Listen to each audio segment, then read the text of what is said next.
Get started for starting the record here. Good morning, everybody. Welcome to today's 2020 IEPR Update Commissioner Workshop on assessing the future role for microgrids in California. I'm Heather Raitt, the Program Manager for the Integrated Energy Policy Report, which we refer to as the IEPR for short. Today's workshop is being held remotely, consistent with the Executive Orders N2520 and N2920, and the recommendations from the California Department of Public Health to encourage physical distancing to slow the spread of COVID-19. Instructions for attending or participating in the meeting were provided in the notice and include both internet and call-in options. The notice is available on the Energy Commission's webpage. Instead of what used to be our normal full-day IEPR workshop, we've broken this topic into 3 sessions over 2 days to encourage participation. This morning's session is the second of 3 and addresses microgrids for resiliency and also microgrid economics. Session 3 is this afternoon at 2 p.m. and addresses residential microgrids and emerging microgrids technologies.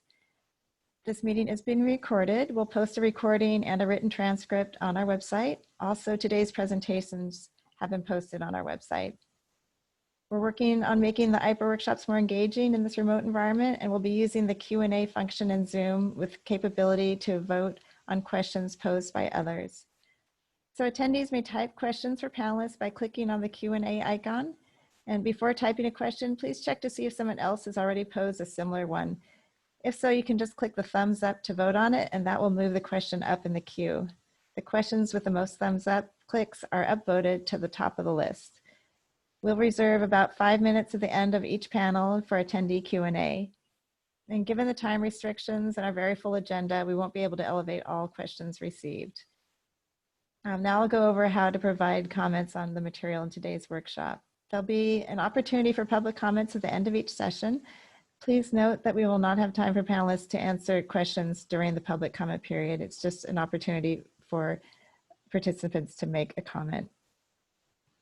In Zoom, click the raise hand icon to let us know you'd like to make a comment. If you change your mind, you can click it again and your hand will go down. For those on the phone not using Zoom, press *9 to raise your hand. We will open your line during the public comment period.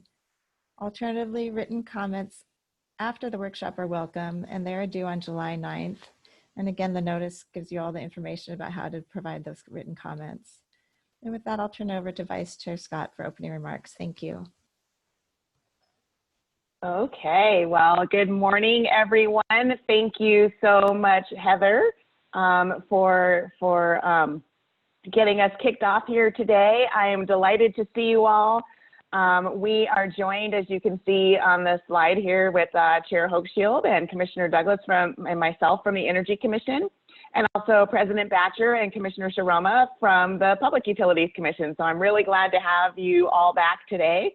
I very much enjoyed our first conversation on Tuesday about assessing the value and role of microgrids. And I'm looking forward to this morning's conversation, looking at microgrids in terms of resiliency and also both in terms of their economics. Let me turn it to you all to see if you'd like to make some opening remarks, and we'll go from there. So let's see, I'll just go right down the list and start with Chair Hochschild. Well, good morning. Thank you, Vice Chair Scott, and welcome everybody.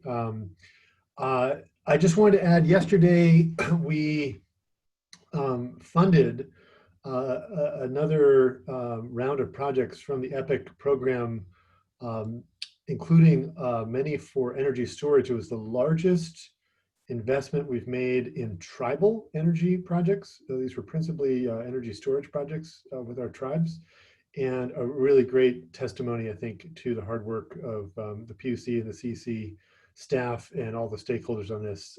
So very much in line with the discussions we're having this week on how to promote resilience, and I just wanted to acknowledge all the staff who worked together on that. Great, thank you. Let's turn to Commissioner Douglas. Well, I just wanted to welcome everybody to this IEPR workshop, or joining my colleagues in welcoming everybody, and I look forward to the presentation. Sounds excellent. How about President Batcher? Thank you, Vice Chair Scott. Good morning, everyone. I'm delighted to be able to be here for the second part of the workshop. Really looking forward to the discussion on resiliency. And I thank the CEC and Chair Hochschild for those great underscoring the importance of the award grantee of the EPIC storage to the tribal governments. This is just terrific. And very much look forward to the day, and I want to thank you again, Vice Chair Scott, for this terrific workshop. Much needed, and I hope we enjoy great participation again today as we did yesterday. So thank you. Or Dave. Indeed, you are more than welcome. We're so glad to have you. Absolutely. How about Commissioner Sharoma? Yes, good morning. Thank you so much, Vice Chair Scott and fellow commissioners. Tuesday was very insightful, hearing the presentations on what is working and why from microgrids. As I mentioned on Tuesday at the CPUC, we issued a decision in June for our Track 1 microgrid proceeding to comply with SB 1339. It was substantially focused on the investor-owned utilities being prepared for the upcoming, well, we are in the fire season, but for expected public safety power shutoffs. And we are now working on Track 2. So I'm looking forward to hearing the speakers this morning on resiliency and economic considerations, and of course this afternoon on increasing reliability during grid disruptions, as well as hearing about emerging technologies to extend islanding. And also I do want to do a shout out that our President Badger swore in our tribal advisor, Ken Holbrook, yesterday, who will be advising us during many of our proceedings, including microgrids, on how to improve the outreach and the partnerships with the tribal communities in California. Thank you. Thank you. We're so glad to have everyone here together this morning on the dais, and congratulations on your new tribal advisor. Let us now turn to our first panel. I will let my fellow dais mates, if you'd like, you can turn your videos off while we're seeing the presentations. And we'll get that queued up. It's going to be a panel discussion on resilience impacts on the microgrid market. And it'll be monitored by Ting Tian from the Energy Commission. And so, Ting, I will turn it over to you. Good morning. Thank you, Vice Chair. Good morning. Good morning, everyone. My name is Ting Tian. I work for the California Energy Commission. I'm a supervisor at the Energy Research Development Division. First, I want to welcome you to our 2020 IEPR workshop session on grid resilience. As you may know, there are multiple benefits microgrid technology can offer. Microgrid can help integrate renewables. Most importantly, during an outage, microgrid can achieve resilience by islanding from the utility grid. Buildings and facilities served by microgrids can act as electrified oases, where community members can seek shelter, charge the phone, get medical help, buy food, and fuel cars. Because of COVID-19 and the wildfire-related power outage, our critical facilities have been under extreme pressure. More and more people start to see the benefits of microgrids and want to explore the opportunity of deploying microgrids for critical facilities, such as fire stations and hospitals. Today, we are fortunate to have 4 wonderful speakers to go over this topic. They are going to share the knowledge and the insights on microgrids, and they will talk about the resilience needs for the critical operation, especially under the current pandemic. They will discuss how the pandemic has impacted the operation under the microgrid market. Each of the speakers will have about 5 minutes to provide the opening statement. After that, I will invite our commissioners and guests to join the discussion and ask questions. There will be a Q&A session to address questions from our participants online. We encourage our online participants to type the questions in the Q&A. We will try to address as many questions as we can. With that, I'd like to introduce our first speaker of the day, Rachel DeFranco. Rachel is a sustainability manager from the city of Fremont. She helped develop and implement the city's climate action plan. Rachel, please take it away. All right, thank you, Ching. So yes, my name is Rachel DeFranco, and I'm the Sustainability Manager for the City of Fremont. I've been in my position for almost 7 years now. And I'm going to talk a little bit about a project that we have implemented over the past few years on a couple of our fire stations. And I want to touch on some of the motivating factors for us to do this project, some of the benefits that the project has offered, and then what's next for us in terms of pursuing additional microgrids in the future. So to start off, I'm just going to give you a quick overview of the project. We partnered up with a local clean tech firm called Gridscape Solutions based in Fremont, who pursued a CEC EPIC grant to install low carbon microgrids on critical facilities. So they reached out to us and asked if we were interested in partnering with them on this project and looking at some of our critical facilities that could potentially support not only solar, but battery storage, and that these systems would allow those facilities to island from the grid. And the idea was to at least island from the grid for a 3-hour period of time, which is, you know, enough to cover a short outage with PG&E. But the idea was to also look at how could we island for longer as well. So we had actually just come off of the tail end of working through what was called the Regional Renewable Energy Procurement, an Alameda County-led group purchasing effort for commercial solar, and the city had installed solar on 4 other facilities. And these are all carport structures, including our police complex, our maintenance center, one of our community centers, and then our water park. And combined, that was about 1.2 megawatts, or maybe a little bit more than that, sorry, 1.4 megawatts of solar. So we had been familiar with the process of procuring solar and also looking at, you know, the option of purchasing versus doing a power purchase agreement for solar. So this project then came to us shortly after we had finished installing a few of those systems, and we said, you know, this sounds great. We can get solar on some of our facilities. We're already comfortable with the process of installing it. We have third-party ownership. We did power purchase agreements for those other solar PV systems. And it sounds like this would be a really great opportunity for us to get solar on some of our critical facilities that we weren't able to the first time around and be able to island from the grid. If you can go to the next slide, Ching. So we ended up selecting 3 of our 11 fire stations to receive microgrid systems. And you can see on the map here that they're fairly dispersed between northern central Fremont and southern Fremont. And these were some of our larger energy using fire stations, between you know, about 65,000 and over 100,000 kilowatt hours a year. So not huge energy consumption, but more than some of our other fire stations that are slightly more residential in nature. You can go to the next slide, Ching. So overall, as we were evaluating the project, we identified a number of potential benefits to the city, which we have seen in action.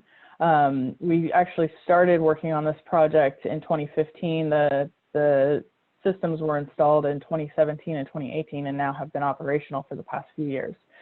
So first of all, the systems protect critical facilities against power outages. By having the battery backup for the solar PV systems, if those systems are to go down, we do have the stored battery energy to support our facilities. And as I mentioned, we targeted at least 3 hours of islanding, but those batteries actually have the capacity to island for upwards of 8 to 12 hours. And we always keep about 25% stored energy in the battery so that we can island for a minimum of 3 hours at any given time. We're also reducing demand on the grid, and this area of the grid does have quite a bit of demand. We have a lot of manufacturing, advanced manufacturing in southern Fremont, So, we're doing our part to reduce that demand on the grid. We're increasing our resiliency in our community. And, even though these fire stations did not lose power during the public safety power shutdowns in the fall, we did have, the level of security that we needed to feel in order to make sure that, if they were to go down, we still would have at least 3 fire stations operational because we have these microgrid systems on hand. We're able to reduce our utility bills significantly. And we also have reduced our greenhouse gas emissions as a sustainability manager. This is one of my key goals. Furthermore, we supported a local clean tech firm to advance and innovate their products. So their microgrid controller is now, very robust and marketable product, and they have scaled from only a 6-person team to over 40 people through the work that they did on this project. And if you just want to go to the last slide, Ching, it's a couple of photos of our systems. And these are just aerials of the PV systems. And then the top corner where you can see all of the different boxes, those are the different components of the microgrid system, including the inverter and the microgrid controller and the batteries. Thank you very much. Thanks, Rachel. Our second speaker of the day is Seth Baruch. Seth is the National Director for Energy and Utilities at Kaiser Permanente. He is in charge of the Sustainable Energy Program. Please go ahead, Seth. Great, thanks so much, and thanks for the opportunity to speak with you this morning. So as was mentioned, I work on the solar and fuel cell and microgrid efforts at Kaiser Permanente. And my job has become more urgent since last fall when 3 Kaiser hospitals and multiple medical office buildings were out of power for several days during the PSPS events last fall. Our most affected areas were in the North Bay, and that has really driven a lot of our efforts now recently to improve resiliency, particularly at those facilities, but also looking more broadly across California. A lot of this actually started with a project that was EPIC funded as well. It was the Richmond Microgrid project at our medical center there in Richmond. And that was really the first time we used backup sources of power that were not diesel generators, and we had a solar array and a 1 megawatt-hour battery system that's providing additional resiliency. That project has generated a great deal of interest across Kaiser about the possibility of developing additional microgrids. But interestingly, the interest is coming a lot from the medical office buildings and less so from the hospitals, because of course the hospitals have diesel generators. So we have been looking at developing battery storage plus solar projects at a number of our medical buildings where the resiliency needs are more discrete. For example, a solar plus battery storage system to back up procedure rooms for many hours, and medical refrigerators possibly for many days. We are, and that's sort of been the thinking up until pretty recently, and now, of course, we have the whole COVID situation, and I am hearing great fears from my colleagues across the Kaiser network about the possibility of an extended PSPS event combined with potential surge in COVID cases, where you need everything, the medical buildings, the hospital buildings, everything all together. So we have really been, again, focused on fuel cell-based microgrid projects at facilities like, for example, in Santa Rosa, where we're going to really want as much full business continuity as possible for up to 24 hours. I'm sorry, for 24/7, potentially for many days at a time. And so we're also looking at improving resiliency at our San Rafael facility in Vallejo, again, all the facilities that were deeply impacted by the PSPS events. In addition, we are developing a screening tool that helps facility managers across the network address, sort of help prioritize which facilities are in most need of additional resiliency, for example, based on the critical services they provide, based on how isolated they are, how far away other services might be. So basically assessing the consequences potential extended power outage. And then finally, also partly inspired by our Richmond project, we are redesigning, we're revising our design standards so that new facilities are, quote, microgrid ready. And that is to say that the new facilities are designed so that the critical care loads are isolated and are connected to one panel so that you can easily provide backups and install for drop-in battery system, if you will. So between all those efforts, we are very focused on resiliency at Kaiser Permanente and are grateful for the support that the state has provided for us, because it has actually really accelerated our microgrid project development and has helped crystallize and refine our thinking about how to develop microgrids. So I'll leave it there for now. Thanks, Sir. Our third speaker of the day is Rosa Vivian Fernandez. Rosa Vivian is the president and the CEO of the San Benito Health Foundation. Please go ahead, Rosa Vivian. Okay, good morning. So I will focus on the why. San Benito Health Foundation is a federally qualified health center. We are a migrant and community health center. We're celebrating our 45th anniversary this year, and we provide medical, dental, vision, WIC, and other social services. We are located in San Benito County, which is about 1,390 square feet, and we service a population of about 9,000 people that are dependent on our services. So we looked at the vision. So why did we embark in this this project? It was to ensure that our vision of having a safe and healthy community that would have access to care regardless of environmental or other emergencies. And this became very important to us as we looked at in 2017. So next slide, please. So, you know, when disaster strikes, we all know that we may have severe damage to infrastructures and an impact on healthcare access. And we saw this firsthand in 2017, September 2017, when Hurricane Maria struck Puerto Rico, and we had 3.4 million people affected.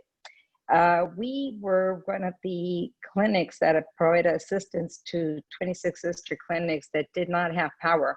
And as a result, there were people who died because they did not have the appropriate medical assistance, and some of the supplies were damaged and they were not able to get the supplies necessary because of the power and communication issues. So the leadership of our board, after experiencing this and working with our sister clinics, our board had a mission to not have this happen in our community. And we wanted to have, next slide, please. We wanted to limit our damage by having a microgrid that would be available would provide power 24/7 for 7 days a week. Now, we do have a generator, but we found out that even with a generator, when you need diesel, everyone needs diesel, and it may be a difficult item to access. So we wanted to make sure that we utilize the solar power and had the diesel generator as a backup. We also have a 1.1 month supply at hand of any items that we may need in order to continue providing services in an event of an emergency. So we invested about 1.7 million in the microgrid and 1.5 million in modernization of the facility. So during this period of time, we did both. Next slide, please. This again, the mission and leadership of our board of directors. We were fortunate that during this time there was a presentation by Green Power at the Rotary of San Juan Bautista and Mint Systems, and we were able to partner with both Green Power and Mint Systems to make this vision a reality for us. And the modernization, along with the energy as well prepared us for today as we face COVID. We've been able to continue to provide services, have the necessary supplies that had to be duplicated in order for us to provide services, and also to move us into telemedicine access, which requires power. So in a community health center, we have very vulnerable supplies. We also have equipment that is vulnerable to power outages. So we want to make sure that those systems are stable and that also the community is able to come into our building and access our power supplies if they need to, in the event that they don't have this available. So next slide, please. Next slide, please. Okay, so what is in the future? We were able to complete our project August, and we are benefiting of it today. And our future project is to look at the San Juan Bautista, historic community of San Juan Bautista, in order to assist the community in having a city microgrid with broadband access that would help us bear any future emergencies. We're building a teaching health center and a sustainable, healthy living community where we would have access to housing for our staff, and just setting new standards on healthcare access and community wellness, and utilizing the resources that are available. One of our patients clearly said the resources that are available from God, which is the sun. So that's where we're at today, and we look forward to our future. Thank you, Lisa Vivian. Now I'd like to introduce our last speaker of the day. His name is David Victor. David is a professor at the School of Global Policy and Strategy at UC San Diego. Prior to joining UC San Diego, David served as a director of the program on energy and sustainable development at the Stanford University. Please go ahead, David. Great. Well, thank you very much, Ching, and thank you all, everyone, for participating in these terrific panels. There are many areas where California is leading and the rest of the world is now following, and the development of microgrids is one of those fantastic examples. I'm a professor at UC San Diego. The lab that I run does a lot of work on reliability and the business models around microgrids. We try to model that quantitatively. If I could just say, as an analyst, one of the hardest things to do is actually quantify the benefits of reliability. We now all know, and thanks to PSPS, we are palpably aware of the benefits of reliability, but we need to be able to quantify this and understand this economically. And so I would urge us all to continue to invest in that kind of knowledge, because it's very important for us to figure out which kinds of microgrid configurations work best under different circumstances. We've just heard some of them are going to be diesel. Hopefully more of them are going to be renewables and fuel cells and a variety of other things. I've been asked to talk on this panel, panels about resilience impacts. I've been asked to talk about the other big hit to resilience, which has been the pandemic. And how should we think about the pandemic and its potential impacts on the microgrid market? And what does that mean for us here in California? We do in our group a lot of work on the global energy system. And the first comment I'd like to make is that globally, the impact of the pandemic has been a huge hit on investment. Investment globally in the energy sector was expected to go up about 2% this year. Right now, I'd say we're on track for about a 20% decline, maybe more than 20%.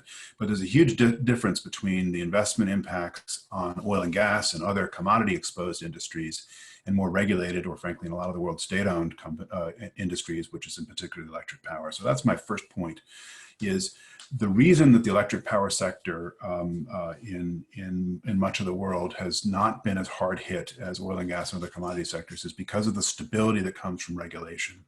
I think that means that the CPUC actions in this area are going to be very important. The EPIC kinds of grants that were just announced are very important, because frankly, a lot of the world is feeling poor right now.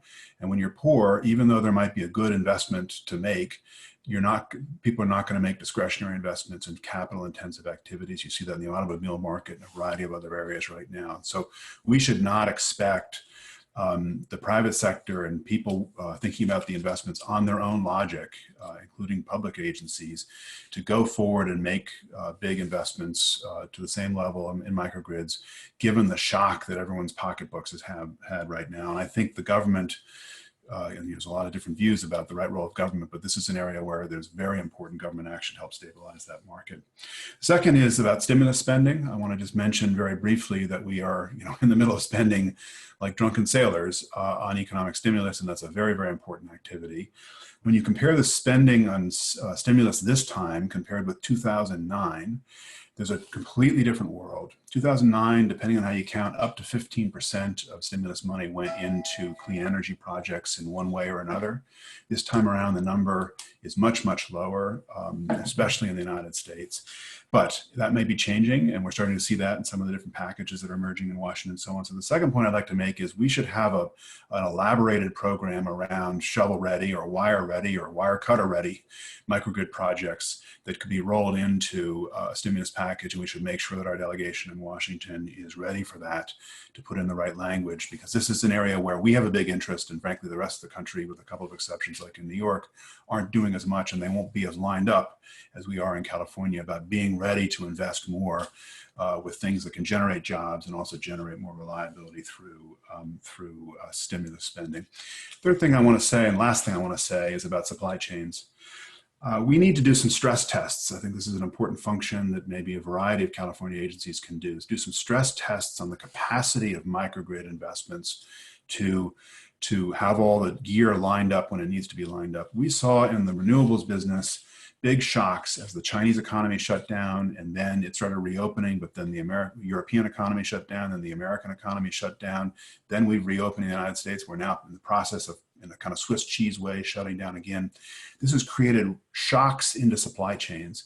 And I mention this because microgrid projects, especially the complicated, most interesting and sophisticated ones, require a lot of different gear and technology to be put together in sophisticated ways. And that means in the modern economy, supply chains, and we need to understand better how those chains might be shocked, how they might be shocked in the future, especially as there are more shutdowns going into the fall and into next year, so that we're not inadvertently harmed by that process here in California, even as we try to stabilize our microgrid investment market and do more with microgrids. And certainly the potential there, and it's enormous. Thank you very much.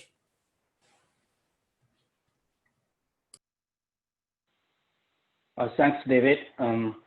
Now I'd like to invite our commissioners and guests to the discussion and ask your questions. Please take it away, Vice Chair Scott. Okay, well, thank you so much for that excellent and informative panel. I would like to ask the panelists, so Rachel, Seth, Rosa, Vivian, and David, please turn your videos on, and my fellow Dias mates will as well, so that we can have a discussion. I have a list of questions, but let me start. I see Chair Hochschild's got his hand up, so let's start there. Thank you, Madam Vice Chair, and thanks to all the panelists. Really terrific overview. I just had really a comment for Rachel. So I actually dedicated the Fremont fire station microgrid when that ribbon cutting happened a few years ago.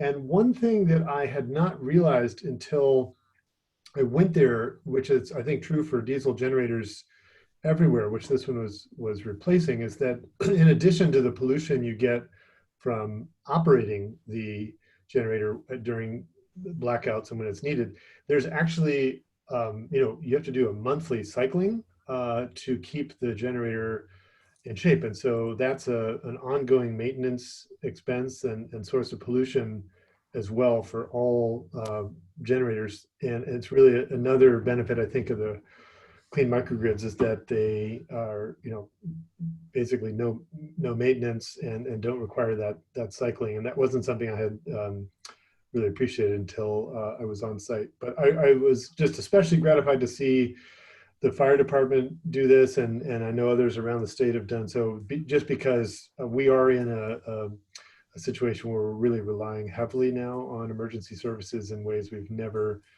had to do so much before, with the threat of blackouts and forest fires and pandemics. And so I just really wanted to recognize the path-breaking leadership of the Fremont Fire Department and all the good work you guys are doing. So thanks to everybody. Thank you. Excellent. Yeah, President I can Thatcher. just, Oh, sorry. okay. I was just Let me gonna say, let you if want me to respond. comment quickly. Yeah. Sure. Yes, please, and then we'll turn to President Thatcher. Okay, great. So with the diesel generators in particular, you know, they are still set there as a secondary backup, and they still do have to fire regularly for the testing. And I actually see one of them fire, you know, from my office every day or every week. And so it is, you know, definitely a reminder that we do want to taper off of fossil fuels. And one of the things I didn't get to mention is, right now, the city is actually working on a fleet electrification study, but as part of that, we're looking at opportunities when we think about electrifying our fleet. How do we support that EV charging infrastructure, and looking at distributed energy resources like microgrids to help support that EV charging infrastructure and also offer additional resiliency at those facilities. And the hope is that eventually, you know, these battery backup systems can completely replace those diesel gensets.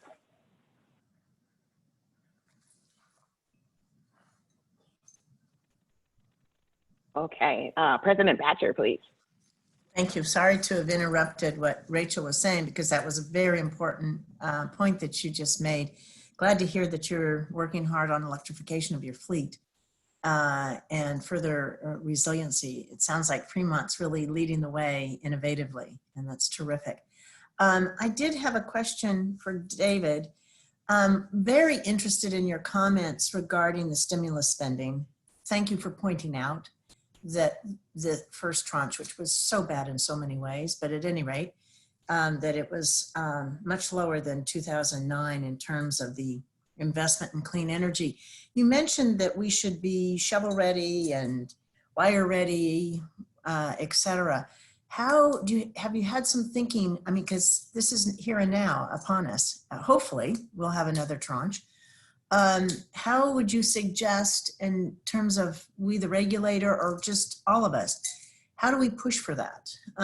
Because these are important investments, and even the getting ready is expensive. Yeah, so getting ready is expensive, although our definition of expensive, our baseline for expensive has just changed. So I think, first of all, there's a lot of criticism to go around in the first round of the stimulus package, but you know, the system was bleeding heavily and you need to stop the bloodshed first. And so that's understandable. The action really is right now. What would I do? I would make a list of projects, plausible projects, so that you have a discussion that's focused on real projects and potentials. I would identify what's holding them back, and in particular, I identify places where there could be regulatory co-action. So it's one thing for there to be like in the first work that you've done on the IOUs and microgrids, it's one thing to have a set of orders and recoverable investments, but that can only go so far. So I think a combination of private investment, regulatory fast tracking, such that the California delegation in Washington could be handed a set of talking points around what are the attributes of wire-ready microgrid projects, what are the mechanisms by which we can reduce the sticker price of those, such that a little money goes further with action there. And I think we're going to want to do the same thing in the state, because the state, of course, is in a very different position because we can't run deficits the way Washington can. And so in the case of the state, we're going to want to do this with an eye to where and how, with stability, the private sector can invest in a whole range of energy projects that don't put them on the state budget. Thank you. Thank you.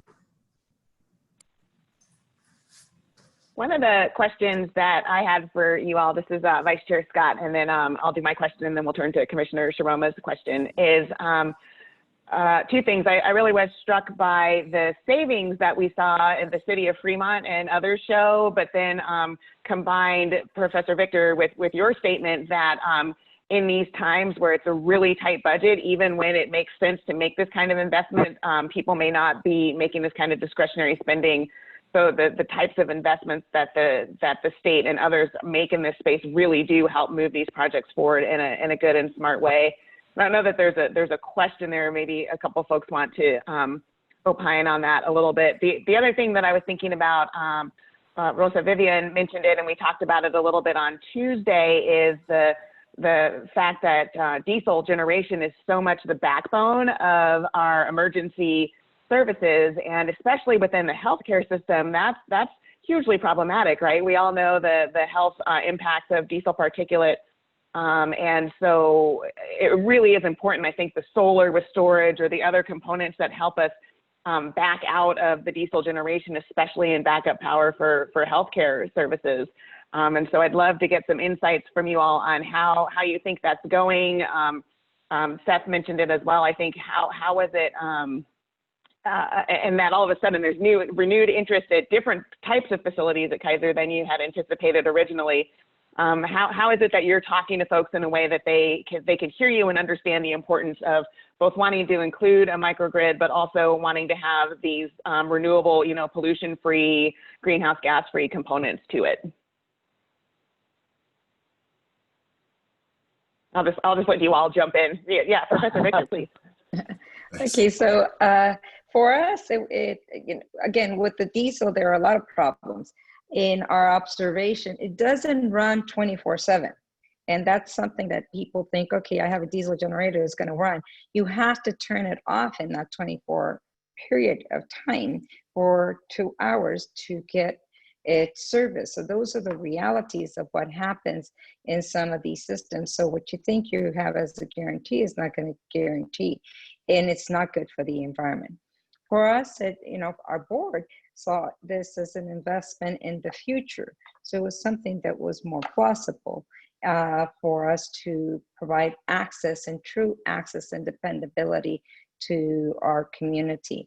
And we did have some modernization of the building that actually resulted in decreased energy use, which in turn helped us with infection control and preparation for COVID, not just from the capacity to have additional supplies and ensure that those were safe, but that we didn't have touch points throughout the building. We decrease our energy. We walk into a building and the light into a room, the lights turn off. And so there's a lot of different efficiencies that we built into the system. But it is an investment that for us, we still have not seen the financial savings, but we see the benefits of a peace of mind when we hear that there's going to be a power outage and we don't have to worry where we're going to take our vaccines and our supplies and what our equipment is going to do because of that. This is Seth. I can sort of build on that a bit. So we are looking at, so the diesel generators are obviously quite problematic. They're expensive, polluting, requires a lot of infrastructure, storage tanks, that kind of thing. So we're looking at this. We think that we have bigger generators at the hospital, smaller generators at the medical office building or MOBs, and we think that we can replace the smaller ones with solar plus storage. And in fact, each time a generator reaches end of life, we ask our colleagues around the network to do an evaluation as to whether batteries are a way to replace those generators and not have them have to be replaced with diesel. At the larger hospitals, they are required by code, and we've been getting some interest from regional leadership to explore the possibility of having, for example, a fuel cell be almost like the primary power source. So if the grid were to go out for an extended period of time, you'd have the fuel cells operating, assuming that the gas grid is not affected, and then the diesel as sort of the backup to the backup. That would enable us to do surgeries and elective procedures, for example, during a PSPS event, because if you only have one source of power, the diesel generators, if the grid is not available, you're not going to do anything other than emergencies.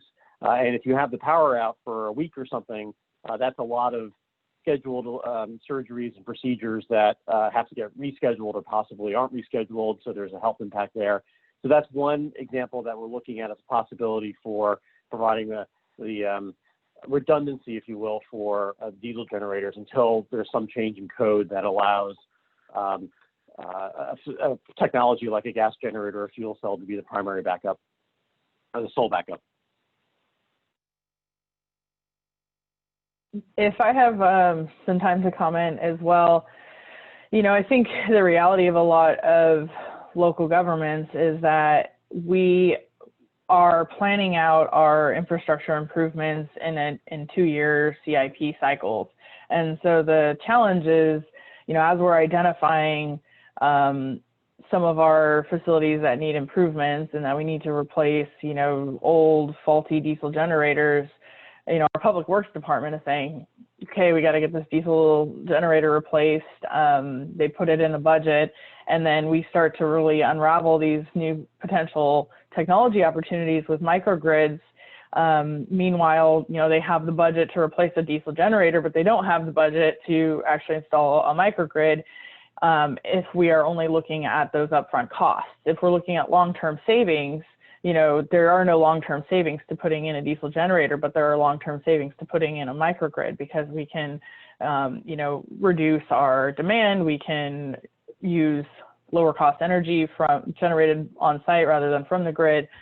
So the challenge for, you know, me and for colleagues of mine in these roles is really to look at how can we actually define those long-term savings up front, and how can we look at the money that we would have spent for something to solve one problem and redivert that into an investment into a larger cost project that actually serves multiple benefits. And that's something that, you know, I'm constantly trying to work through at the City of Fremont. Yeah, just a very quick technical point. I agree with what the others have said. There's just a world of difference between short-term outages and longer half-day and beyond. And I think that's where Rosa was headed with her comments. On the half-day and beyond, I think what I'm struck by is that we don't know. Could be the batteries are the solution for that. Diesel has been the solution. Actually, in a lot of microgrids, natural gas is the backbone fossil fuel, not diesel. Or it could be hydrogen. You're going to hear in the next panel from Mac McCone and Jorge Elizondo about a hydrogen microgrid. So I think we need to recognize that we need to continue to invest in a variety of options for the very long duration outages, precisely because we don't know. Hi, Vice Chair, and this is Ching. And just a reminder, we have about 3 minutes left. So I think we can take a few more questions. Okay, great. Commissioner Sharoma was next. Thank you. Thank you, everyone. Very interesting a comment and then a very quick question. I was serving in 2009 on the Sacramento Municipal Utility District Board and we applied for one of those stimulus energy grants and were awarded over $150 million approximately. We did this in partnership with the Sacramento State University, with the Los Rios Community College District, and also the State of California Department of General Services. And it was geared at that time towards enhancing our AMI, you know, smart grid and providing for a smart energy center at CSU, also training for future energy workers at the community colleges, and then helping the State of California upgrade some of their systems. So, yeah, these are the kinds of things that are needed. Absolutely, Professor Victor.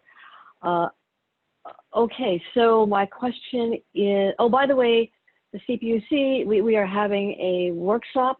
We're aiming for late August on alternatives to diesel, because we really want to delve deep into what alternatives are there that could be ready for the 2021 fire season, right? My question is simply this, that has the California State Association of Counties, if anybody knows, expressed an interest in sharing best practices on microgrid development or providing a platform for helping cities and counties and nonprofits in terms of economic development, you know, that side of things. Is there an interest? Is there a clearinghouse developing at CSAC? And if no one knows, that's okay. We'll ask CSAC directly. Thanks. I don't know, but can I just say the AMI program in the last stimulus, which was one of a handful of big energy successes, is a very good model to have in mind when you think about microgrid here. Yep. I see a question from Commissioner Douglas, so we'll take that and then we'll turn to the questions that I believe Ching or David will be reading from Q&A. Commissioner Douglas, please go ahead. So, thank you, Commissioner. Thank you, Vice Chair Scott. So very quickly, I think this is for Rachel, although others could step in. You know, to the extent that you've described a lot of the issue as upfront cost, you know, in terms of making the choice as to whether to invest in a microgrid system versus diesel, you know, generators. Is this the sort of thing that something like a low interest loan program could make a big difference in? Are you aware? I guess I'll just stop there. You know, do you think something like that just addresses the upfront cost but has a repayment stream would move the needle in decision making in local governments? It could. You know, I think I have seen, at least in my area, more local jurisdictions taking advantage of things like on-bill financing with PG&E for energy efficiency improvements. And so looking at, you know, what are those structures that do work well to help move the needle on some of these bigger upgrade projects that we may not have the capital to do, especially now that cities are struggling in the face of COVID. I think any support that we can get, whether it's, you know, financing or grants or, you know, their technical assistance, is definitely useful. And I would suggest, you know, maybe reaching out to some of the communities that haven't done these projects and that, you know, are really in need of them and maybe struggling even more financially than some of the Bay Area cities, you know, looking into the Central Valley and figuring out, you know, what would help them move the needle, and then trying to devise something accordingly. Makes sense. Thank you. Great. Thank you so very much. We're going to transition to about 3 quick questions. It's going to be kind of the lightning round that will come from our audience. We're trying to have some good engagement with the audience during the Zoom. So Ching, will that be you or will that be David Earn? So I'll let you ask 2 or 3 questions. We have about 4 minutes for those, and then we'll transition to our second panel for the morning. Hi, this is David. David is the. Yeah. I'll be reading the question. Go ahead, David. This is a broad question to the panel. For your projects, have you done any cost comparison where you've looked at energy storage, battery energy storage versus other forms of non-diesel energy storage, hydrogen or natural gas as examples? So wondering if you can comment on any cost comparisons that you've done for those.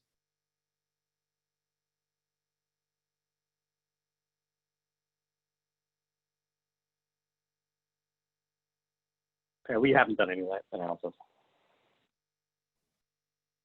We initially looked at it, but the battery was more cost effective at the time. We did not look at other alternative storage technologies, but as I had mentioned, you know, we're in the middle of this fleet electrification study, which is supported by the Bay Area Air Quality Management District, and that is really helping us to dig into what are the upfront costs and long-term savings options for, you know, backup storage and distributed energy resources that could support our electrification of our fleet and also then support electrification of facilities in the future. So that's what we're studying right now, and we should have some really good savings numbers to share with the larger public probably in the next 6 months. And we can share offline. My group, Ryan Hanna in particular, has been doing a lot of actual modeling of this, and the answers are enormously sensitive to the goal. If it's short term, you know, frequency support, a variety of other things, there's one set of solutions. Longer term, very different set of solutions. It's really very impressive how it varies by the problem you're trying to solve. Thank you. The next question is also for you, Professor Victor. In the value of service studies that the IOUs do, they see a much higher values per avoided minute of interruption for business industry than for residential. Are there ways to make sure that there's a greater focus on residential communities associated with this? Well, those studies reflect reality. Businesses have a higher interruption costs, and of course it depends enormously on the kind of business. You see variation in business. There's some businesses extremely sensitive. We run on our campus a 47 megawatt peak microgrid, and a big chunk of the value proposition is reliability, because if you have an electron microscope and then suddenly the power goes out, it's a catastrophe for you in the research business. So I think that reflects reality. This was the source of my comment early in the beginning of my talk. I think we need to actually understand better what the real residential value proposition is, in particular for long duration outages. When you look at the existing literature, we know a lot about short duration outages, but residences aren't that affected by shorter duration outages, because as long as a freezer doesn't thaw, we're okay and we can adjust periodically. It's when you get to the freezer point that's a problem, and that's precisely when the data get really thin or non-existent. Thank you. Last question was directed to Fremont, but I actually think it's appropriate for all three of the microgrid developers or owners. And that is looking at critical loads within your facility, and how did you assess which loads, or is it all loads, that are the most critical? So that was a question that came up early on in the project design for us. And, Gridscape was really trying to define what are the specific critical loads within the fire station facilities. And the fire station, personnel and admin said all the loads are critical because, we have staff who are on site in those facilities all the time. We need to have everything up and running, and those facilities may become their own EOCs in a larger emergency. So we weren't able to separate out critical loads from maybe less critical loads at those facilities.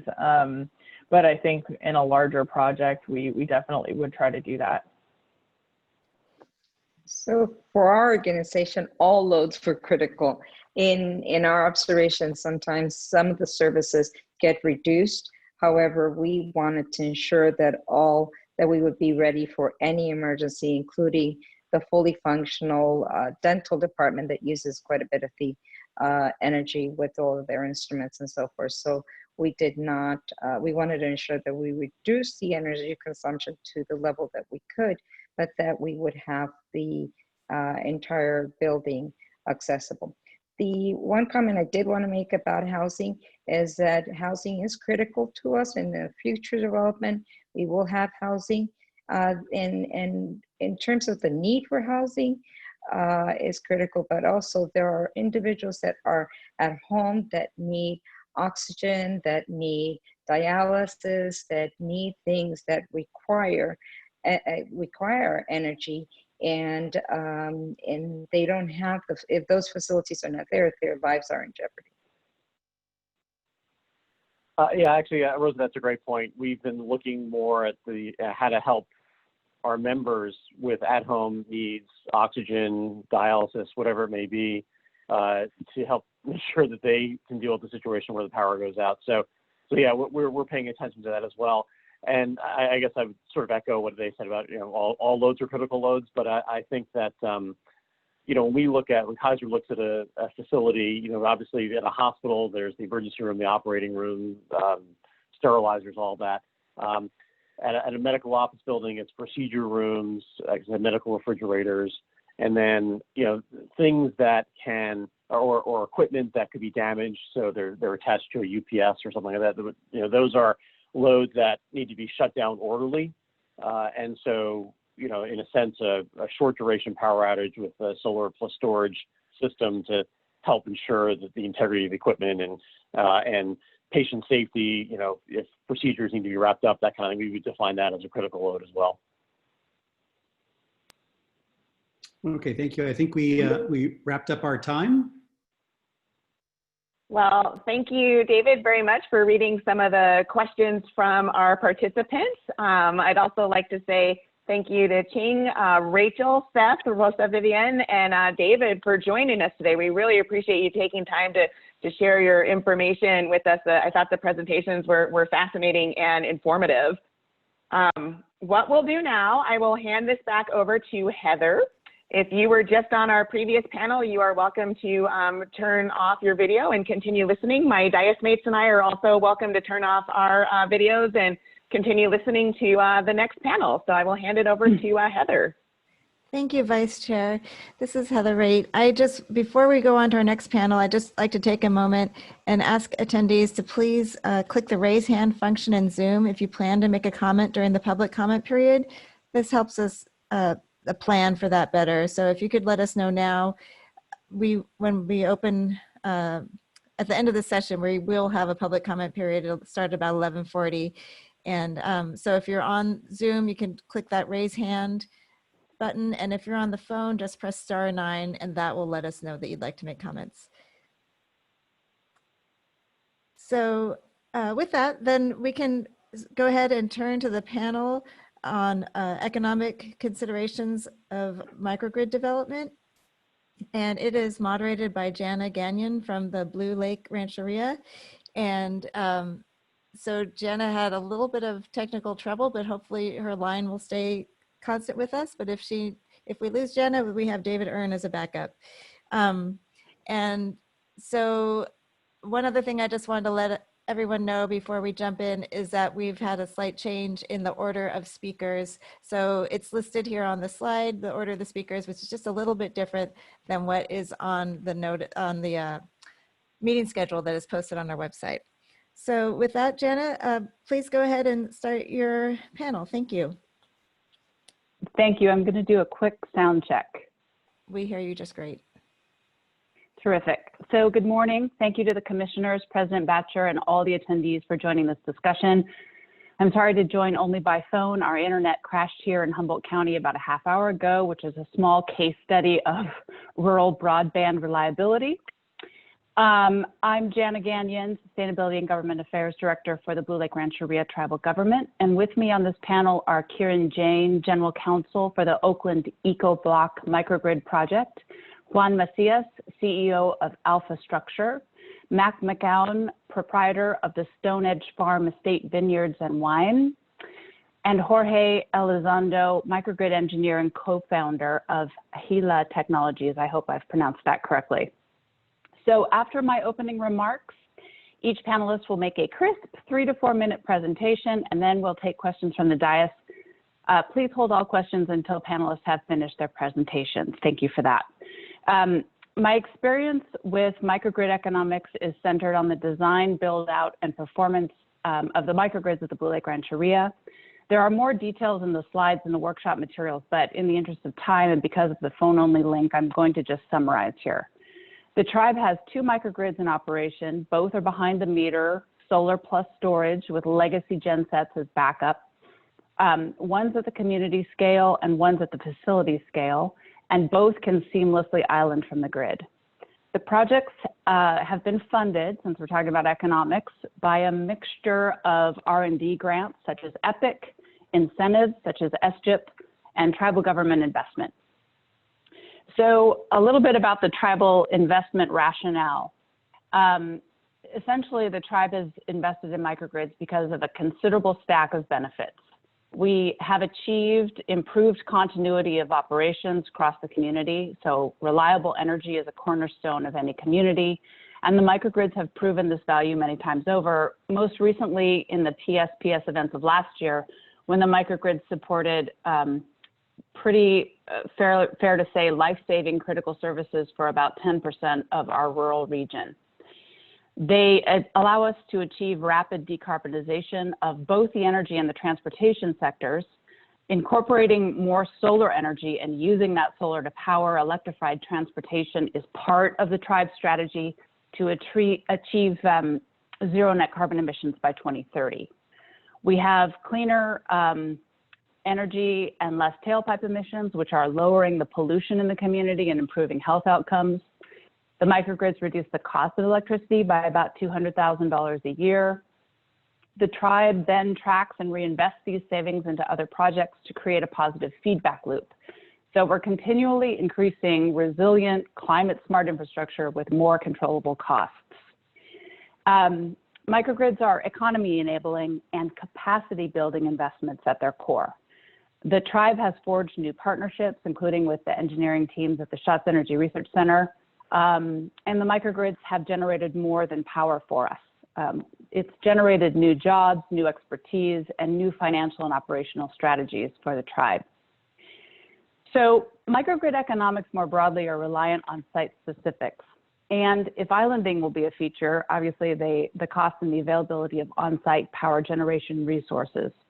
One of the lessons learned in our rural environment is that over the system lifetime,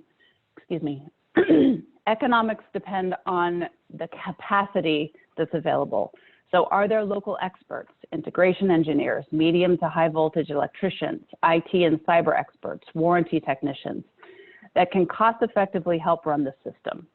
Are they available 24/7 for emergency response?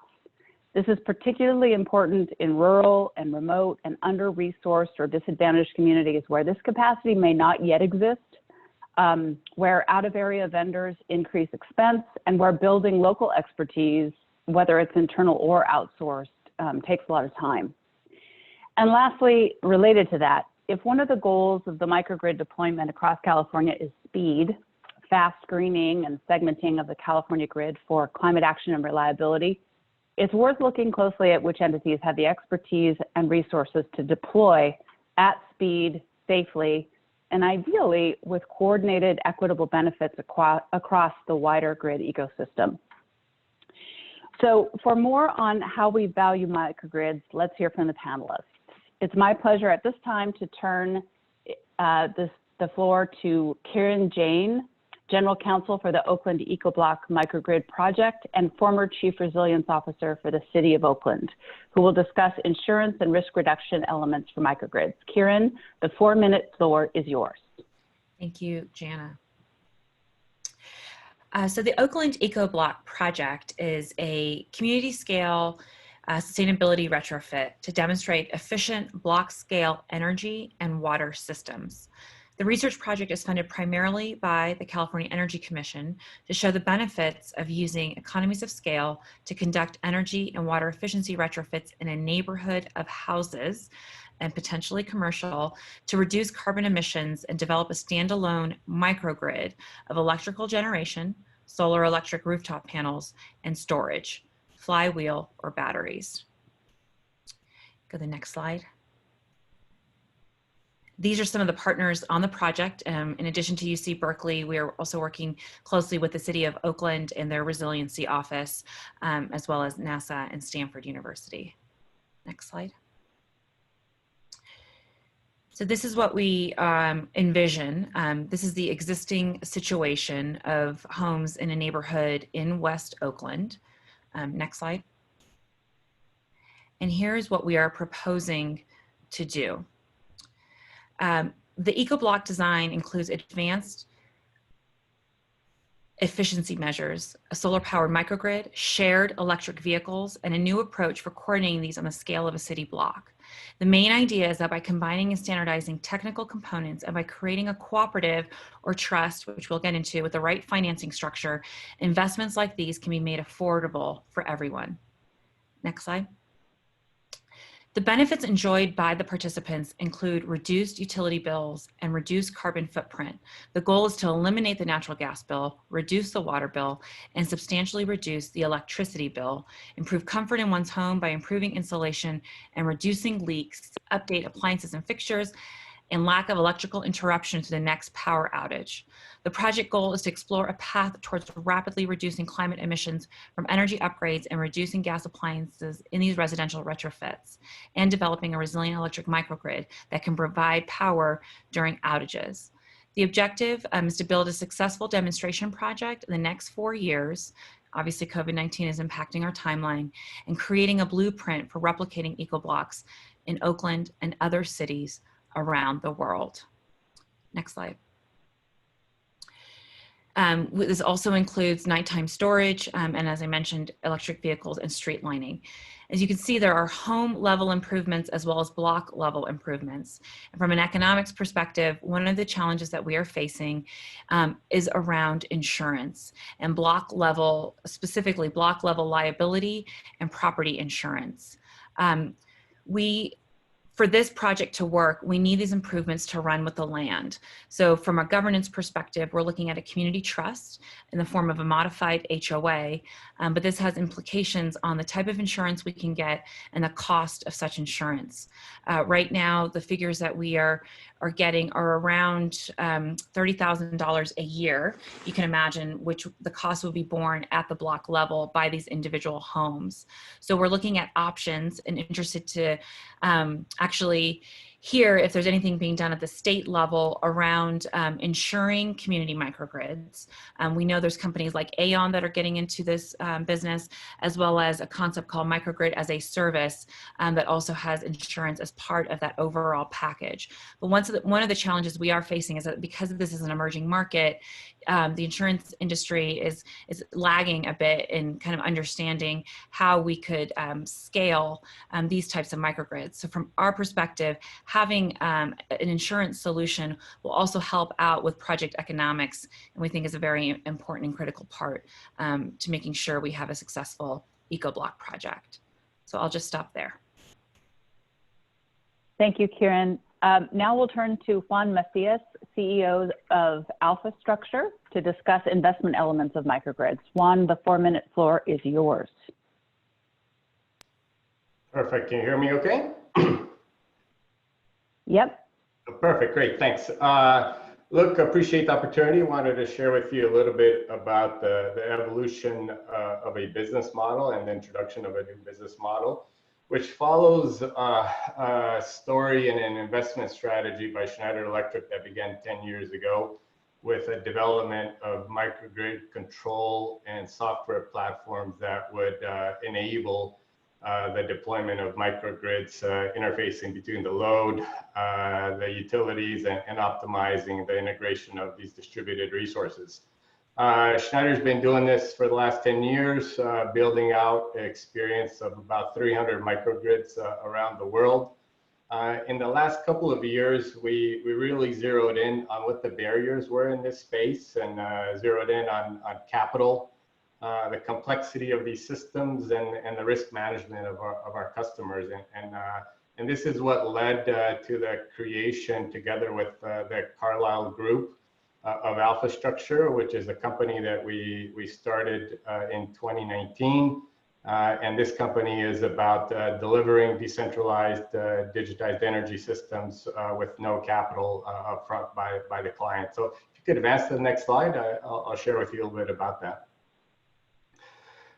So what we're talking about here, and it's been very pertinent to this discussion and Tuesday's discussion, the drivers of the marketplace, right? Whether it's resilience or sustainability commitments, the pressures on energy cost of our clients, and the pressures on capital, which now in the COVID environment, the liquidity pressures really get highlighted. Segments that we look at really is across the board, right? Whether it's C&I, there's some discussion earlier in the day about fleets, anywhere from last mile delivery fleets to municipalities electrifying fleets, school bus fleet electrification. We've talked today earlier about hospitals and hospital systems, both at a centralized level as well as all the decentralized facilities that those have. In California, the growth and the size of the food segment you're well aware of. And so all those segments there, and then larger infrastructure such as ports and airports. So in a energy as a service model, we bring together on the right-hand side a variety of generation resources that are designed in such a way as to meet the specific needs of the client. And those are designed and contracted through a long-term 15, 20, 25-year agreement with the client, a PPA, that can either be a capacity charge, a volumetric charge, or a combination of capacity and volumetric. So This is all done and constructed with zero capital expenditures to the client. I would also highlight, because some of the other folks who presented mentioned on the lower right-hand side of the microgrid picture, you have that in many of these projects that we work on and fund, we not only include the microgrid and have the ability to include the microgrid, but we have the ability also to facilitate the funding and the deployment of other elements that are tied to that electrical infrastructure. That could be in an EV fleet. It could be the EV chargers as part of the package, or it could be the actual buses themselves in some projects that we are working on. If you go to the next slide, please. So, the complexity of these projects go from very simple single asset CHP. And here what I wanted to highlight, because we've had a lot of discussion on diesel. Today there's also options available on the marketplace that haven't been deployed widely yet around fast start natural gas engines that can replace diesel engines. It can be full load in 45 seconds and really deliver a 90% NOx reduction. So we can actually deliver those types of solutions with no capital to the client, and all the way to very complex solutions. So you go from the left-hand side of, 2, 3, 4, 5 million to the right-hand side where you're at several $100 million projects. So we have the ability to cover the whole spectrum of solutions. Next slide. Juan, I'm sorry, I'm going to interrupt and say that you have about 15 seconds. Okay, then go to the next slide. Some recommendations very quickly, and I'll go to the last one. Some of the key barriers. Number one, eliminating the departing load charges. This is a significant barrier for the industry that can represent on a range of 14 or 1.4 to 2 cents a kilowatt hour. So this is a significant element. It's been talked about in the session, and other recommendations that you see here in terms of right-of-way and multiple party ownerships. So addressing some of these could both accelerate and remove some key barriers. Okay, terrific. Thank you for that. And now we will turn to Mac McCown, proprietor of Stone Edge Farm Estate Vineyards and Wine, a naval officer, financier, and entrepreneur who will speak to private investment in microgrids. Thank you, Mac.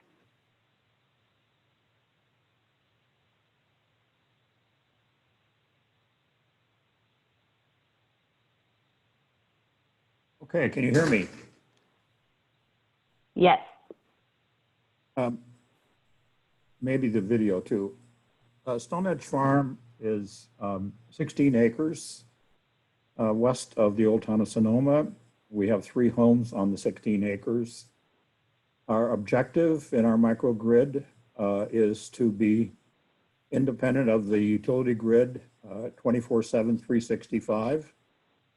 We utilize hydrogen from rainwater, and the power comes from solar panels.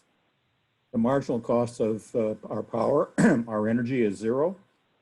And our storage is predominantly hydrogen. We don't have that completed yet, but it will be very shortly. And we will produce enough hydrogen in the summer months that we can get through the winter and have sufficient leftover, that is a sufficient margin for error. And it all comes at 0 marginal cost and 0 carbon footprint. I don't really, the control system is kind of the heart of it.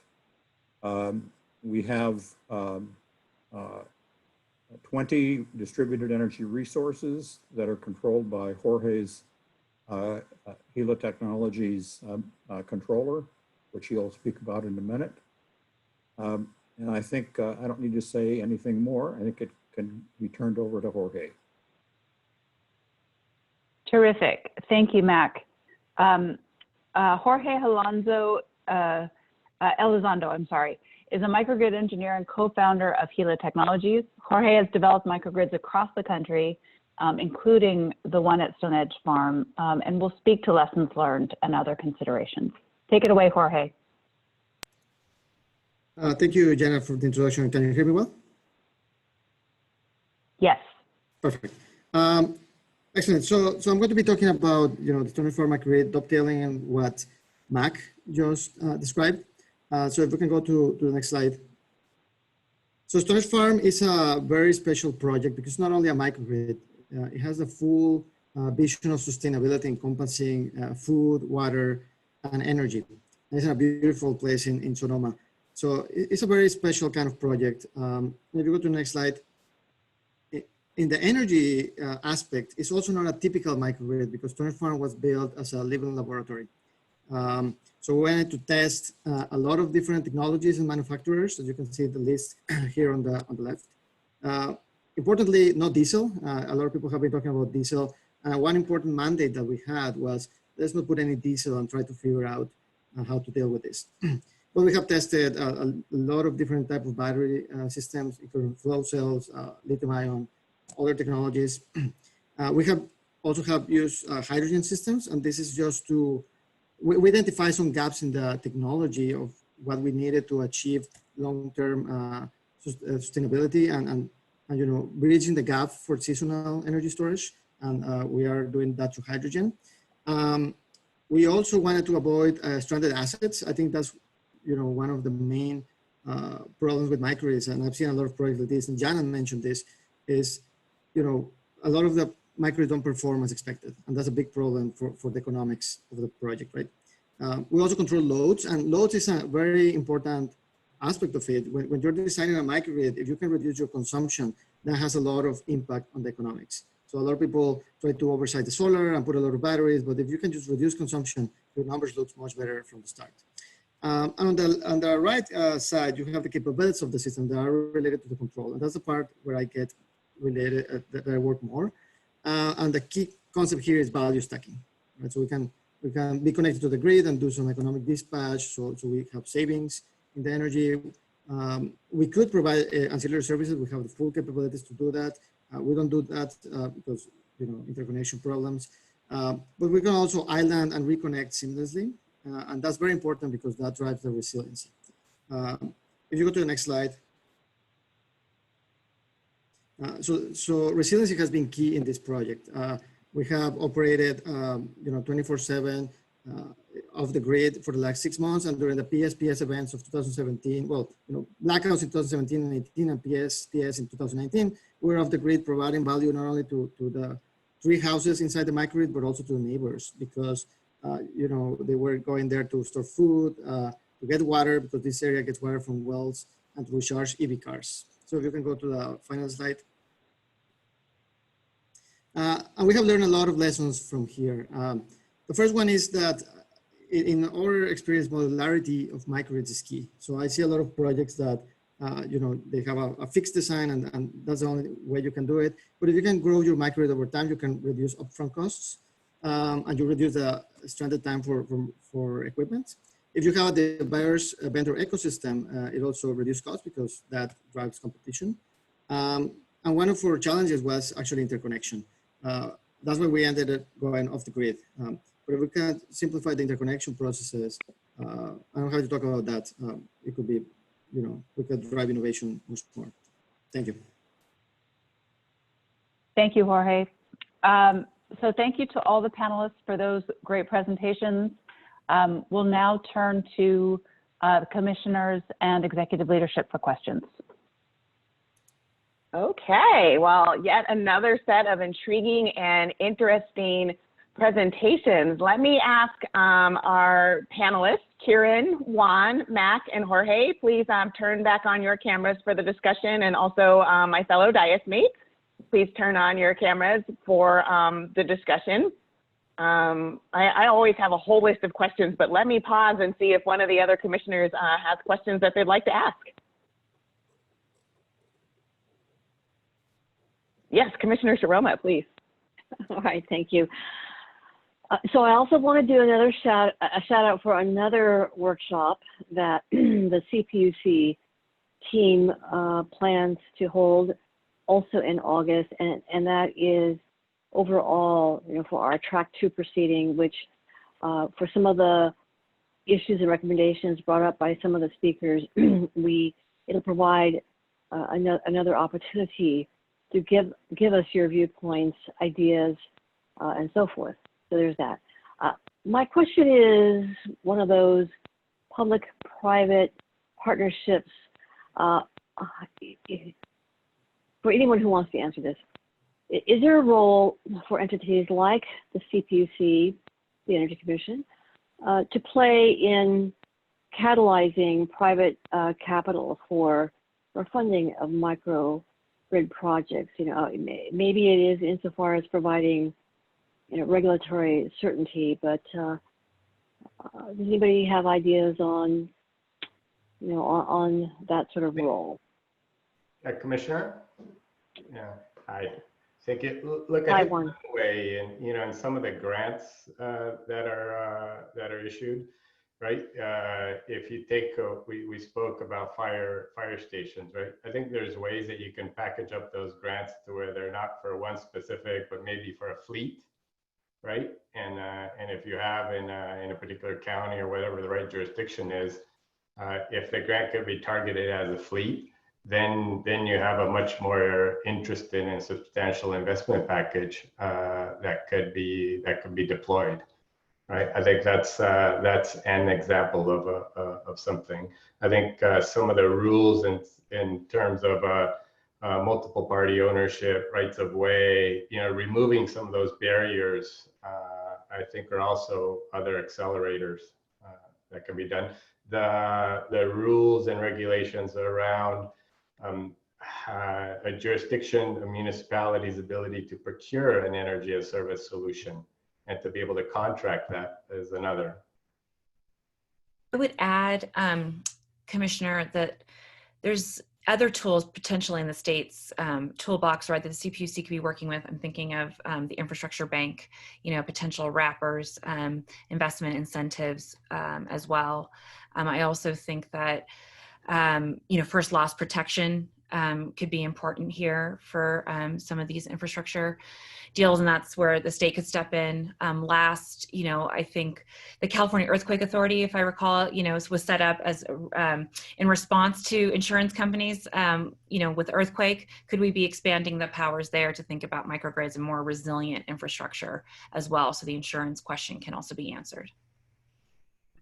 If I can jump in quickly, I think being on the ground and proposing microgrid projects across the state, we have seen that, you know, some regulatory challenges really make it very hard to get investment for projects. In particular, you know, as Juan was saying, you know, right-of-way limitations.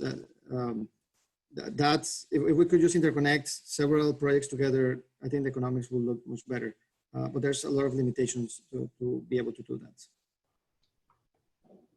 I have one comment that I'd like to put out. One, and it is the following. We set out to demonstrate some ideas and experiment. We didn't really have an overall ambition along any kind of economic lines.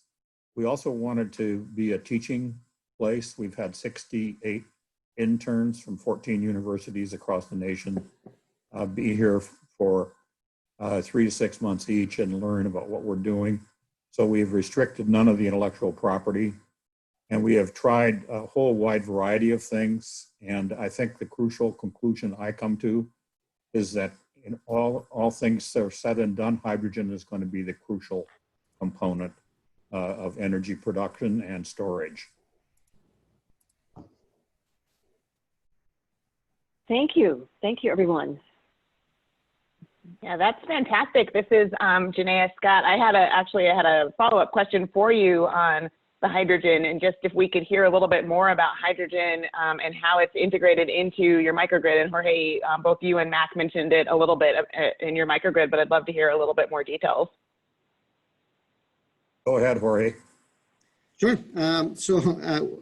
You know, one of the mandates for the 24 microgrid was explore ways in which we can achieve sustainability year-round, 365. And you know, the technology, the battery technology was well developed and is well developed. And you know, and moving solar energy from the day to the night was not that much of a challenge. You know, there's some challenges there, but it was not that hard to do. So it in the summer, it was very easy to just go off the grid or be completely independent from the utility or even provide energy to the utility. But trying to do that in the winter proved very hard. Either you oversize your solar a lot, which then you have to curtail during the summer, or you have to find ways to bring energy from the summer to the winter. And that's where our hydrogen is being used at the moment. We have produced hydrogen in the past. We also use it for, by the way, for transportation. So there's many uses that hydrogen can have. There were 3 staff that were driving cars, hydrogen cars, and fueling from the hydrogen produced at the microgrid. But one of the things we want to achieve is this summer to winter challenge.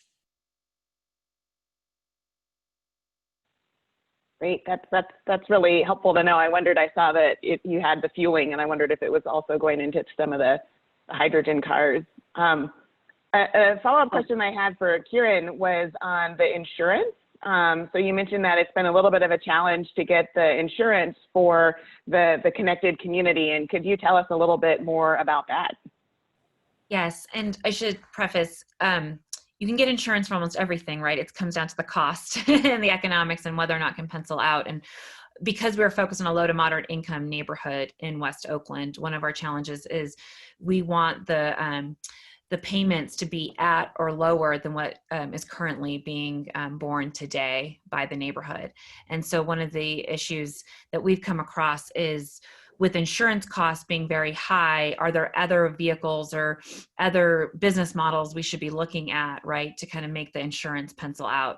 And so, I mentioned microgrid as a service. So like companies like Enera, I think, are in this space. But I also think there's things that we could be doing maybe potentially at the state level if we want to really think about scalability, is how do we manage that insurance cost? And maybe it's pooled risk, or thinking about just different ways that we probably haven't spent too much time. So we're kind of just pushing the conversation to the front, and would just also appreciate any feedback the panelists have on that as well.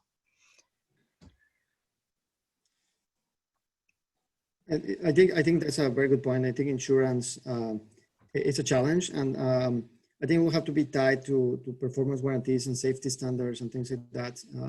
But definitely insurance will play a major role in making microgrids economical.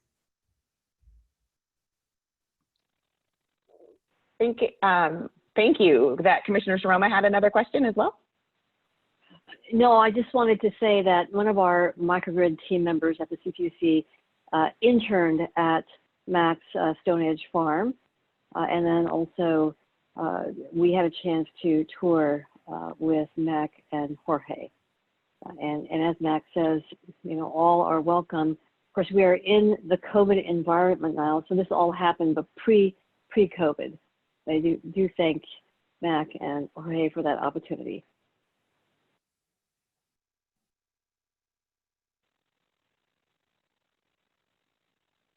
Great. Do we have other questions? I might throw in one more, which is back to Kieran, I think. I think it's really exciting, and maybe also to Jorge and Mac, to see microgrids being integrated into communities and businesses that are already there, right? So I think retrofit's not quite the right word, but it's being retrofit into existing structures, existing buildings and businesses. And I think that's a really important component. And if you have any lessons learned or things that you'd like to share with us there, I think that's just incredibly important for when we think about how to roll this out more broadly in California, because it's not always going to be able to be in new builds or new businesses, right? And we're going to need to be much broader than that to get where we're trying to go on these clean energy goals. So I'd love to hear a little bit more about the integrating it into businesses and neighborhoods that are already there.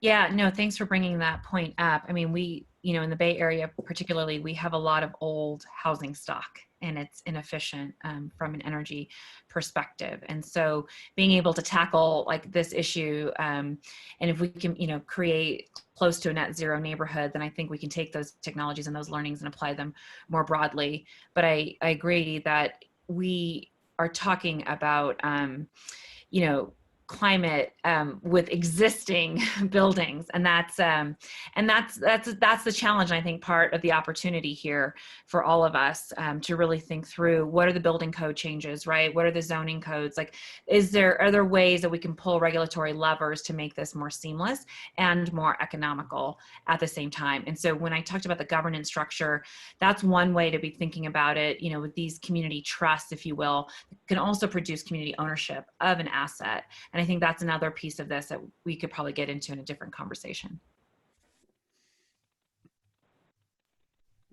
In our experience, it was a bit of a challenge to, and Mark could talk about that as well, that we spent a lot of time rebuilding the electrical infrastructure to be able to have a microgrid. So that was actually before the microgrid was built, and maybe several months were spent upgrading the wires so that everything could be connected together and we could have the power to go from one side of the property to another. So it was not trivial. Definitely new construction, greenfield projects have an advantage there to avoid this extra cost, right? Because it's put since the beginning. That said, one of the advantages of designing a microgrid when the building is already there is that you can have energy consumption data. So you can design it much more precisely. So you don't end up oversizing your systems or undersizing, both which have economic implications. Great. I do actually have a whole list of questions that I can keep asking if my fellow commissioners don't have any. Okay, let me maybe ask one more, and then we will turn it to over back to David Earn, who will read some of the questions from the Q&A. One of the things I think both Jana and Jorge mentioned as they were speaking is that sometimes the microgrids aren't performing as expected. And I'm wondering, so this panel is about kind of the economic considerations of microgrids. I'm wondering if those performance things impacted the economics in an unexpected way, or if it was just kind of kicking in the tires and doing a shakedown run on some of the technology that was newer. But I think Jana's still on the phone, and Jana or Jorge, could you speak to that a little bit, please? Sure, this is Jana. I'll speak to it a moment and then turn it over to Jorge. Microgrids are not simple. And I think one of the lessons learned from implementing our own is that the testing and the commissioning and the fine tuning of the performance of them, not only operationally, but financially as well, takes a while. We built the hard infrastructure of our microgrid, our community scale microgrid, in a very rapid fashion, probably 18 months. And as we were just talking about, this is overlay onto an already built environment. So we did have the load data, which made that easier, but we had to do a bunch of work to get it to coordinate and integrate with all the existing infrastructure and the new smart technologies. And so I guess when we talk about economics, coming at it from a behind the meter owned and operated system, the testing and the commissioning and the refinements of these complicated systems, and a lot of them are new technologies and kind of demonstration scale projects, it's significant, and it shouldn't be, and it has a cost to it. And so we can get into the details later, but I would just put that out as a large lesson learned. Jorge? Completely in agreement there, Jana. I think this, commissioning the system and then forgetting about it and just think that you don't have to do any O&M is a mistake. I think that has to be considered a part of the system and the long-term implications. And having a system that doesn't perform as expected can have huge economic impact. If you are, for example, curtailing your peak consumption and your microgrid is down for a day, you lost the entire month, right? Because you will have the peak for that day. If you have your microgrid for resilience and it goes down during the blackouts, then if you don't have it, right? So the economic implications are very big, and it's a very important aspect of microgrids and something that should be considered. If I can add there, that's one of the ways in which companies bring in an energy as a service solution contractually obligate themselves to design to system performance, guarantee that performance, backstop that performance, and also take ownership of that complexity and that risk. Exactly. So energy services is one of the most important solutions there, having performance warranties. Yeah. Well, this is great. This has been absolutely fascinating. I know that we have a couple of questions that will come in through the Q&A. So David Earn will read those for us. David, please go ahead. Thank you. So I'll ask a couple combined in the interest of time. And these questions are for Mac or Jorge, and they relate to the hydrogen. So one question is, how are you using the hydrogen? Is that a gas turbine or some other technology? And then have you evaluated the cost of the hydrogen that you'll be using relative to dollars per kilowatt hour? Well, let me tackle that, David. First of all, our hydrogen comes from rainwater and from solar panels energy. So the marginal cost of hydrogen is identical to the marginal cost of electricity, which is 0 and 0 respectively.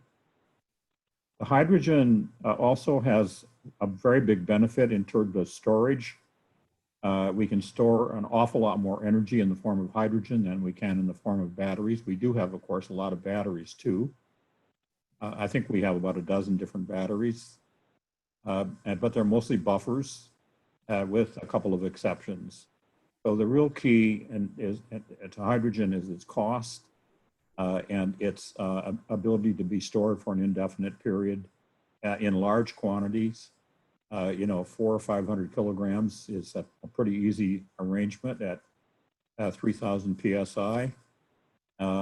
And that's all current technology, nothing fancy. And just addressing the first part of the question, we use the hydrogen in fuel cells. So it has much higher efficiency compared to just burning the hydrogen. So you convert back the hydrogen to water and get back your electricity. We're seeing, relatively high efficiencies for a fuel cell in the 60%. It's still lower than a battery. So if you just want to store for a short period of time, you're better doing it in a battery. So that's why we don't store from the day to the night in hydrogen, right? But in long-term storage, you can store hydrogen without very negligible loss compared to batteries that self-discharge. The components for doing this, the electrolyzer and the fuel cells, are still on the expensive side, but as Mac was saying, the marginal costs are 0. So it's an infrastructure finance problem, right? And I think the technology will keep getting better and will keep getting more economical as it evolves. So I think it's important to be ready when that happens, right? Thank you. So I think we're running low on time for the public comment period. So should we move over to that, Vice Chair Scott? Sure, that sounds great. Let me say thank you so much to Kieran, Juan, Mac, and Jorge. This was yet another fascinating panel. I really appreciate you taking the time to share your knowledge and expertise with us this morning. What we will do now is transition to public comments. So you are welcome to turn your videos off while we do that. And I will turn it over to Heather to kick us off on the public comments, please. Thank you, Vice Chair. So this is Heather Raitt, and we're ready to go to public comment. And folks who are attending, please go ahead and press the raise hand icon if you have any comments that you'd like to make. And if you're on the phone, you can press *9.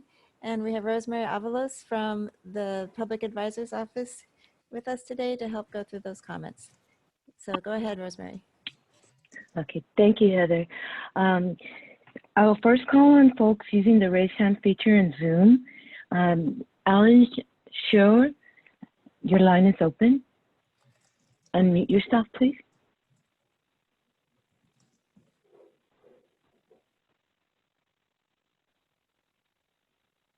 You'll need to unmute on your end, Alan. I think that's working now. Great.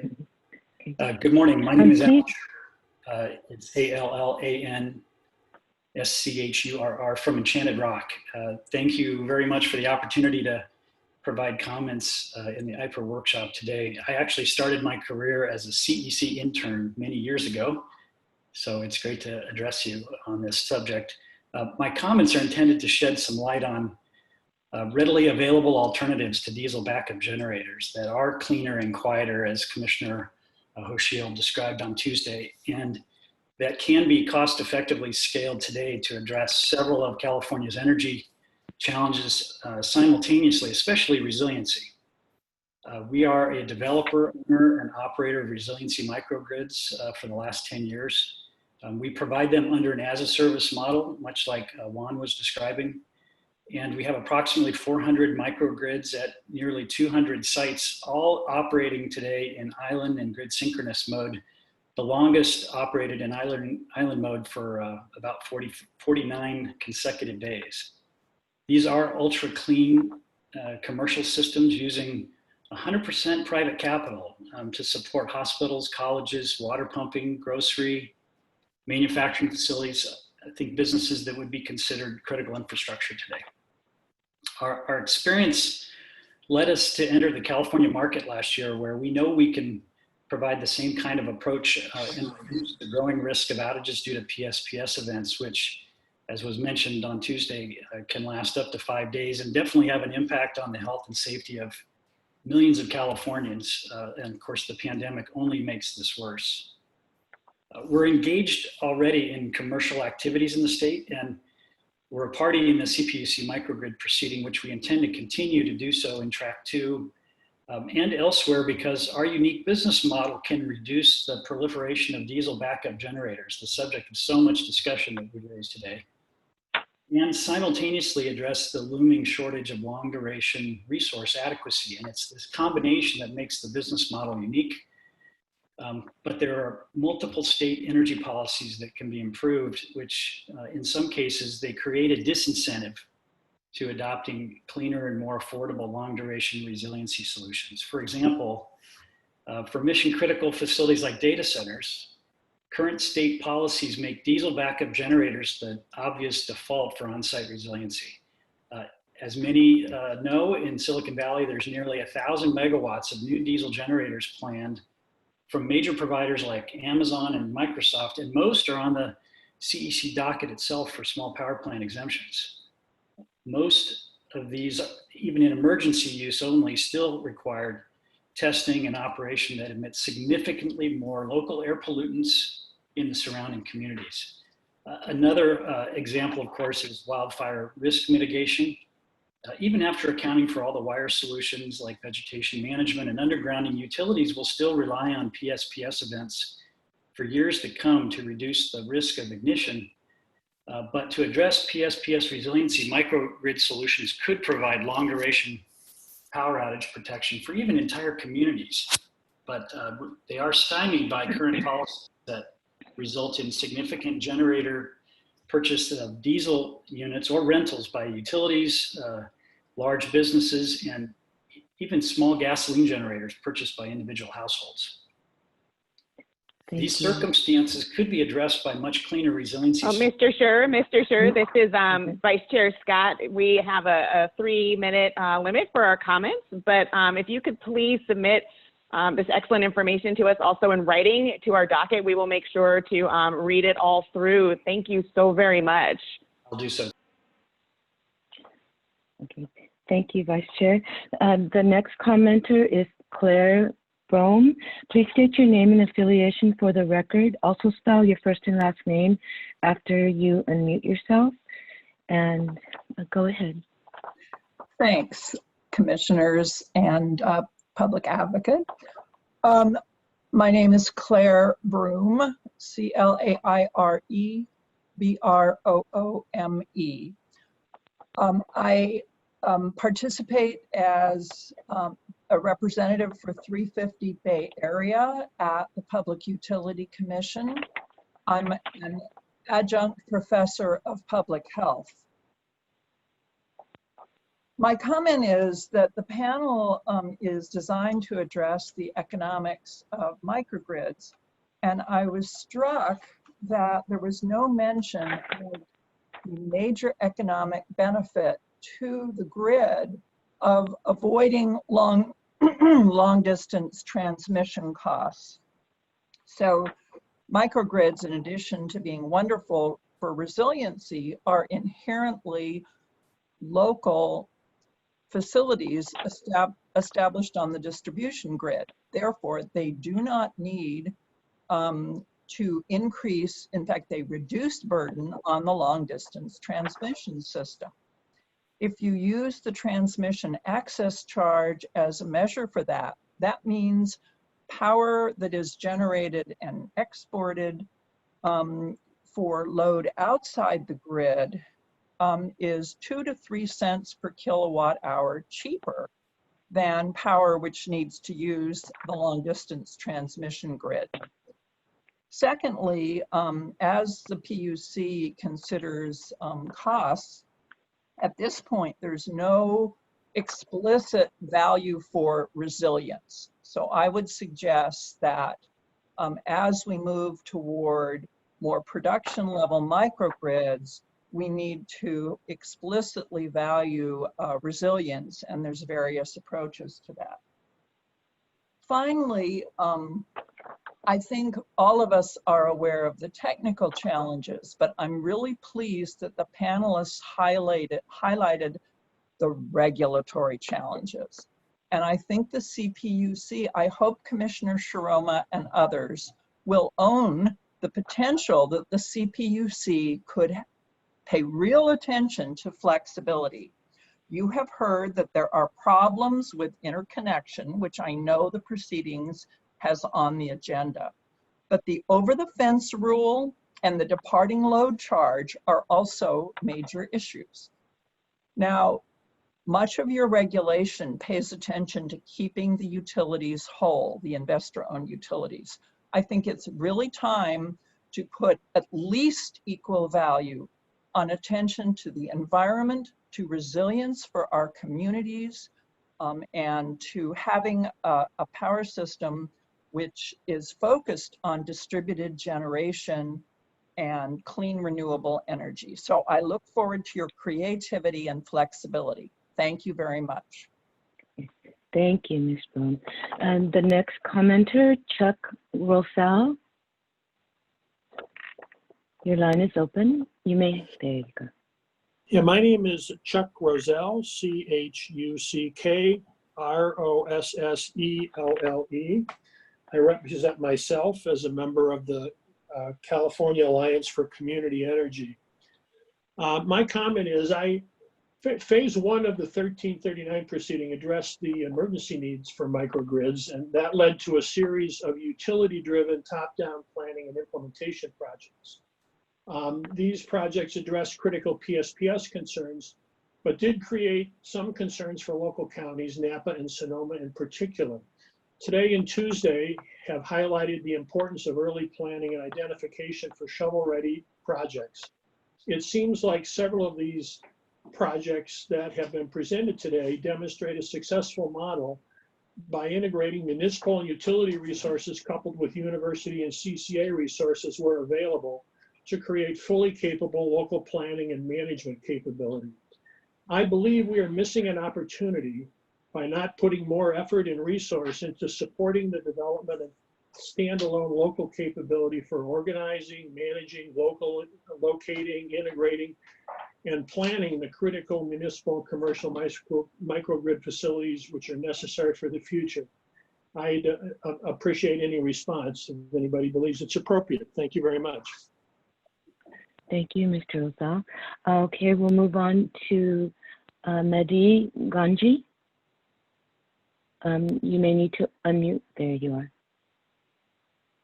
Good morning. I really appreciate the opportunity to share my comments, and also appreciate the CPUC and CEC working on the commercialization of the microgrid in the state of California, which makes the state of California an interested markets for the microgrid technology.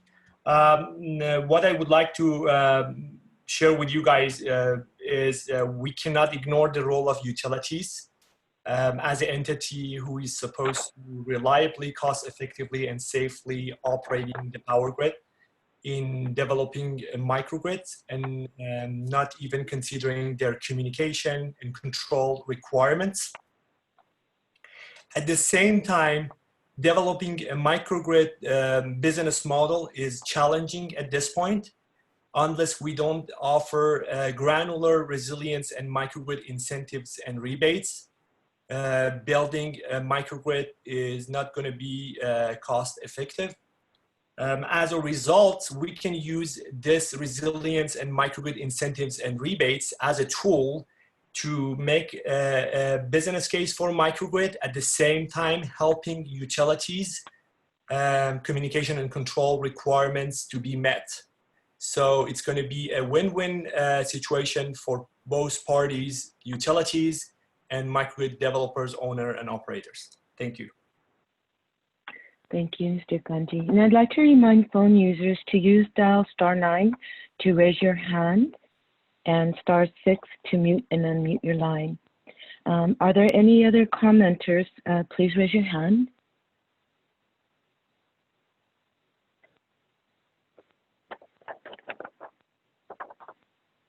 Okay, I have Jean Wu on the, go ahead and unmute your line. And please spell your first and last name.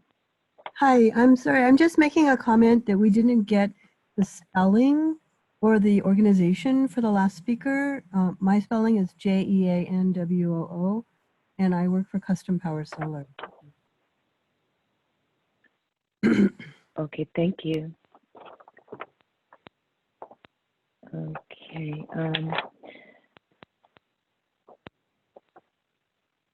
That concludes comments. I'll now turn the mic over to Vice Chair Scott. Okay, well, thank you very much, all. This was, I thought, an excellent morning panel. I was remiss in not thanking Jana Gagnon for her terrific moderation of our previous panel, so thank you so much for that, Jana. Again, my thanks to all of our panelists and folks who helped to make this morning session so wonderful. If you'd like to submit written comments, you can see right here on the top of your screen when those are due July 30th and how to submit those. And also just a reminder to folks that we will pick up for the third and final session of our microgrids workshop at 2 p.m. today. Let me just, fellow Dias mates, if any of you would like to say a concluding remark, quickly turn on your video so that we know. Yep, let me turn to Commissioner Sharoma, and we'll go from there. Thank you. Thank you. I just expressed appreciation for all of the panel speakers and the folks who typed in questions and the folks who made public comments.